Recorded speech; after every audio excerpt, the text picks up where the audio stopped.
এই যে এই দুইটা সুরমা, সামুদ্রিক সুরমা আজকে ভুনা করে খামু গাইস।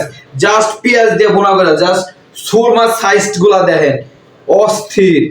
জাস্ট দেখেন সাইজ গুলা, টুনা মাছের মতো। ছোট ছোট টুনা আছে না লামিয়া, ওই টুনা মাছের মতো সুরমার সাইজ গুলা। খাবো আজকে এইগুলারে। আজকে মাছগুলো এখন আমি ফ্যামিলি সাইজ হিসাবে কেটে নিব।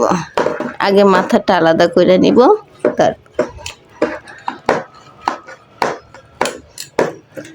আমার মাছগুলো কাটা শেষ, এখন ভালো করে ধুয়ে নেব। একটু ধুয়ে অবশ্য লবণ মাখিয়ে রেখে দিব, তারপর আবার ধুবো। মাছগুলোকে ভালোভাবে মশলা মেখে এখন ভেজে নিই। আমার মাছগুলো ভাজা শেষ, এখন উঠিয়ে নেব।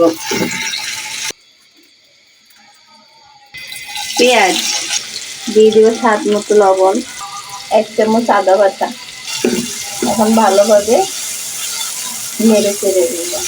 পেঁয়াজটা হালকা ভাজা হয়ে গেলে দিয়ে দিব পরিমাণ মতো মরিচের গুঁড়া, হলুদের গুঁড়া, ধনিয়ার গুঁড়া। এখন আবার ভালো মতো নেড়ে চেড়ে নিব। মশলাটা কষানোর জন্য হালকা একটু পানি দিয়ে দিব।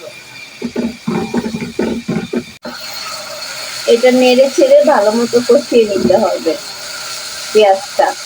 এখন দিয়ে দিব পানি পরিমাণ মতো।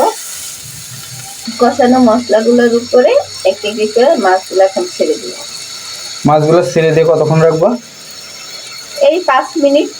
একটু শুকনা শুকনা হয়ে গেলে তারপরে কি উঠে ফেলবো? হ্যাঁ, এই আমার সুরমা মাছ পেস্ট দিয়ে ভুনা করা শেষ।